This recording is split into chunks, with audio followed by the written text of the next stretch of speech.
नमस्कार दोस्तों। सुनीता विलियम्स आज 8 महीने बाद पृथ्वी पर लौट आई हैं, लेकिन स्पेस स्टेशन पहुंचने तक से पृथ्वी तक आने तक का सफर आसान नहीं था। स्टारलाइनर वो अंतरिक्ष यान है जिसने सुनीता विलियम्स को 9 महीने तक स्पेस स्टेशन पर फंसा दिया था। इस स्पेसशिप को विमान बनाने वाली कंपनी बोइंग ने बनाया था। इस यान की पहली उड़ान से लेकर सुनीता को स्पेस स्टेशन पहुंचाने की कहानी काफ़ी दिक्कतों से भरी हुई है। तो जानने के लिए वीडियो को पूरा देखें। और भाई, एक एक वीडियो बनाने में बहुत मेहनत लगती है, तो प्लीज़ हमें सपोर्ट करें। वीडियो को एक लाइक और सच्ची जानकारी के साथ बने रहने के लिए चैनल को सब्सक्राइब ज़रूर करें। तो चलिए चलते हैं अंतरिक्ष के सफ़र की ओर। जैसा कि हम जानते हैं कि अमेरिकी स्पेस एजेंसी नासा की अंतरिक्ष यात्री सुनीता विलियम्स और बुच विल्मोर 9 महीने बाद धरती पर वापस लौट आए हैं। बुधवार की सुबह स्पेसएक्स के ड्रैगन कैप्सूल के जरिए फ्लोरिडा के समुद्र तट पर उनकी कामयाब स्प्लैश लैंडिंग हुई। 5 जून 2024 को सुनीता विलियम्स और Butch Wilmore Boeing Starliner spacecraft को लेकर अंतरिक्ष के लिए रवाना हुए थे और इन्हें 8 दिन बाद 13 जून को इन्हें वापस आना था।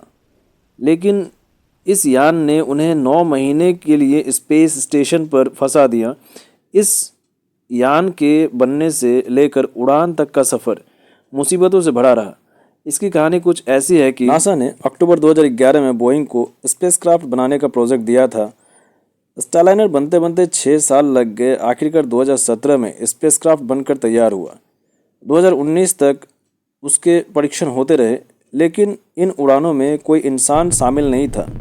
ये सभी उड़ानें मानव रहित थी। पहली मानव रहित ऑर्बिटल फ्लाइट टेस्ट 20 दिसंबर 2019 को हुई, लेकिन 2 सॉफ्टवेयर की गड़बड़ी से यह दूसरे ऑर्बिट में पहुंच गया। स्पेस स्टेशन से डॉकिंग नहीं हो पाई। 2 दिन बाद न्यू मैक्सिको के व्हाइट सैंडर्स मिसाइल रेंज में वापस लैंड हुआ। दूसरी मानव रहित उड़ान 6 अप्रैल 2020 को हुई। इस स्पेसक्राफ्ट को स्पेस स्टेशन तक जाना था और डॉकिंग करनी थी। इसके बाद वापस आना था, लेकिन लॉन्चिंग कुछ प्रॉब्लम्स के कारण टालनी पड़ी।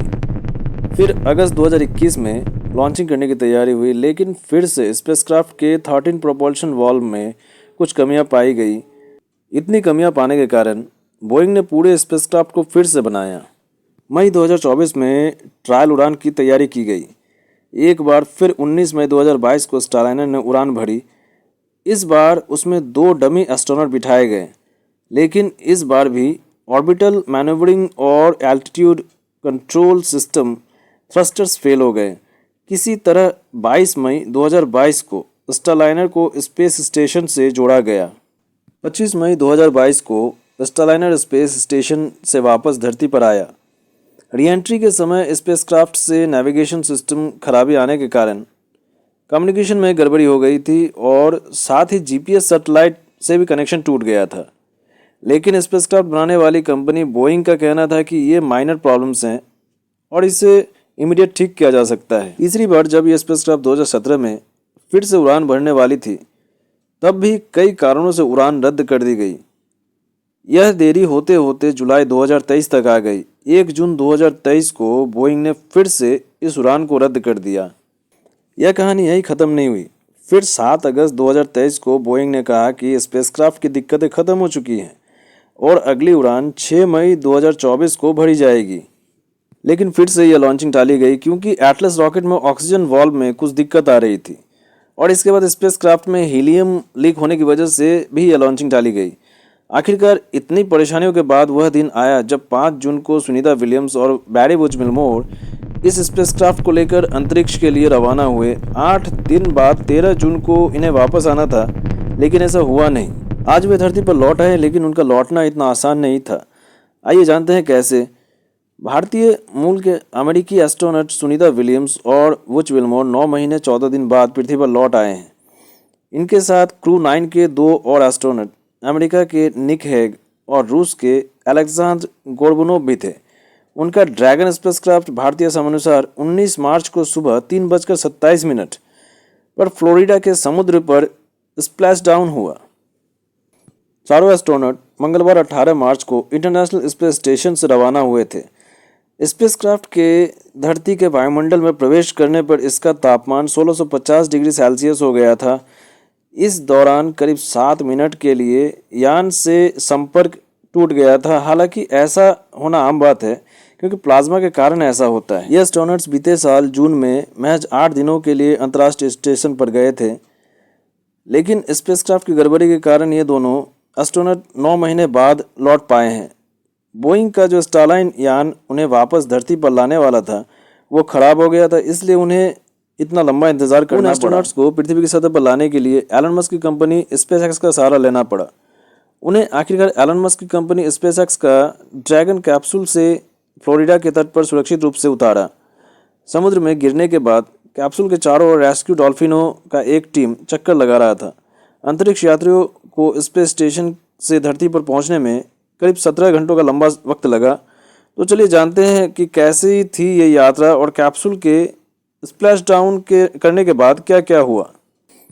पृथ्वी के वायुमंडल में प्रवेश करते समय ड्रैगन कैप्सूल की रफ्तार 17,000 मील प्रति घंटा थी।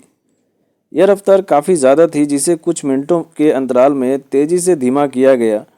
जब कैप्सूल धरती के वायुमंडल में प्रवेश किया तो कम्युनिकेशन ब्लैकआउट हो गया था, जो कि करीब 3:20 पर फिर से कम्युनिकेशन स्टार्ट हुआ।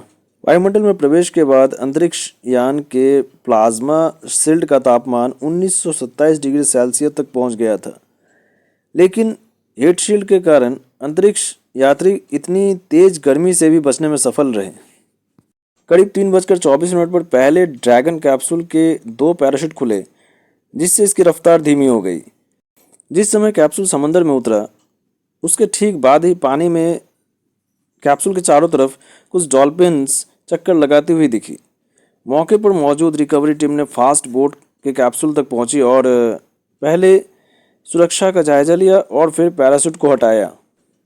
इसके बाद स्पेसएक्स का रिकवरी वेसल्स पहुंचा, जो कि लैंडिंग साइट से 2 मील ही दूर पर रुका हुआ था। इसके बाद रस्सियों के सहारे कैप्सूल्स को सुरक्षित बोट पर लाया गया और फिर वो पल आया जब ये सभी एस्ट्रोनॉट्स एक बार फिर पृथ्वी पर ताज़ा हवा में सांस लेने के लिए उत्सुक थे।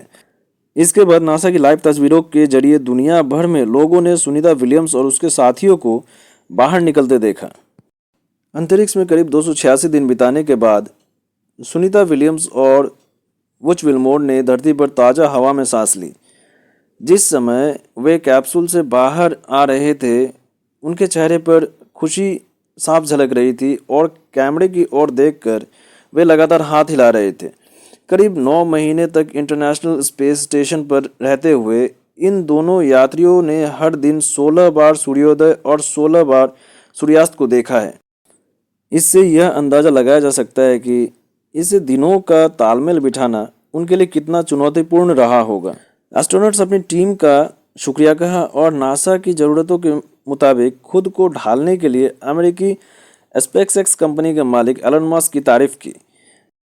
NASA space operation mission directors के डिप्टी एसोसिएट एडमिनिस्ट्रेटर्स जोएल मोंटाल्बानो ने कहा कि सुनीता और बुच ने आईएसएस पर रहते हुए 900 घंटों तक रिसर्च किया और इस दौरान 150 वैज्ञानिक प्रयोग किए।